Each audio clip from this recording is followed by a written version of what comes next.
I usually don't read all that much, if at all, but all of that changed when I started reading the works of Junji Ito. His works intrigued me in a way that no other has done before, and my personal favorite story from him would have to be his magnum opus, Uzumaki. It has a lot of things going for it. It plays on your fears, expectations, and keeps you intrigued all the way through. There have been many works of Ito's that have adapted into shows, movies, and anime, and most of them aren't very good. But very recently, we got a trailer to a new show to air in 2020, a miniseries based on Uzumaki. Needless to say that I was cautious yet intrigued. So from the little information that we're given, I'm going to be looking at the pros, cons, and my hopes for Uzumaki.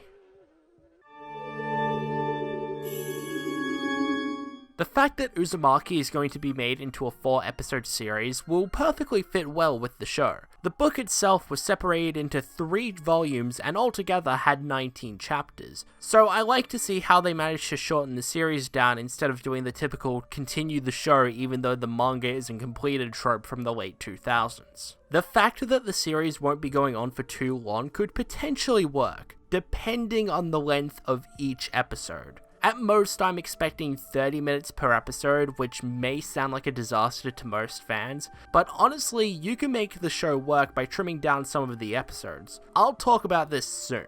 The fact that it's all going to be done in black and white is amazing. Uzumaki works much better when the colors are limited, and gives off this creepy and unsettling vibe towards it. This is one of the main reasons why I thought that the Junji Ito collection failed, among other things. But the show primarily being done in black and white can show the audience how eerie the whole show will be.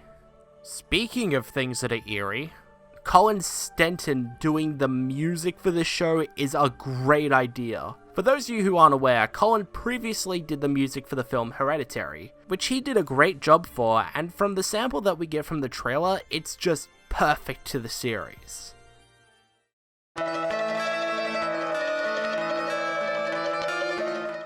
Once again, I'm only judging by what we've been shown and told so far, but this point that I'm about to mention is something that still bothers me the more I look at it. It looks like a motion comic. You know, those things you buy for people who are too lazy to read a comic. The way how things move look limited and feel like they're rarely moving at all. However, I do want to make clear that I could be wrong on this. We do see a bit of animation with Kiri turning towards the camera, and this is just from the teaser trailer alone. As I said before, the show being separated into 4 episodes is a good idea, but if you're expecting every story from the manga to be fully adapted, I don't think we'll get that. I'm sure they'll do the first 2 chapters and then the ending chapter, but if it's going to be a 30-minute episode series, I highly doubt that we're going to get every single chapter in the series. Chapters like Twisted Souls, The Black Lighthouse, Jack in the Box, and The Umbilical Cord could very well not make it into the series.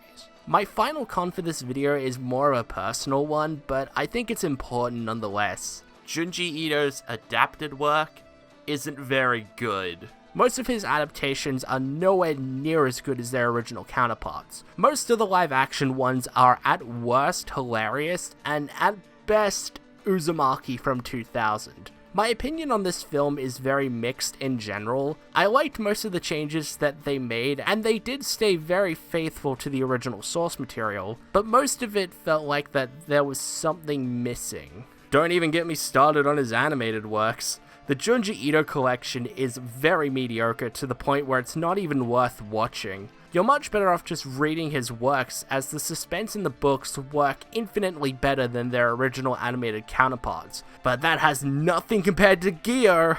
I'm not a big fan of this story in general, but wow did they screw this one up. Everything that was good and worth noting from the original is completely gone by adding pointless characters that just ruin it. So I don't want Uzumaki to fall into the same shoes as those adaptations.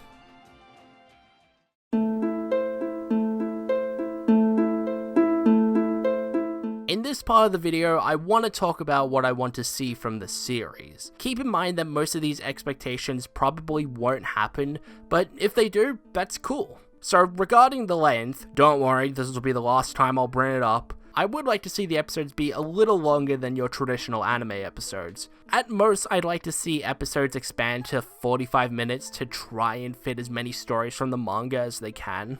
In regards to the chapters to exclude, I think the ones that should be excluded are chapters 5, 6, and 7. I like them, don't get me wrong, but they are kind of unnecessary when it comes to moving the plot along. The same goes for chapters 9, 10, and 11. These 3 chapters are linked together as a trilogy, but I would like to see these made into their own episodes. I'd love to see them in animated form, but what I think might happen will be that they'll do the first 2 chapters, which will be a part of the first 2 episodes.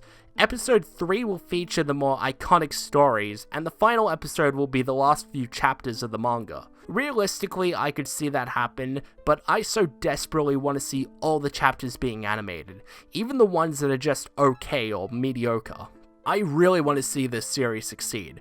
Junji Ito is a legend in the world of horror, and if this show does well, it could potentially lead people into wanting to read his works.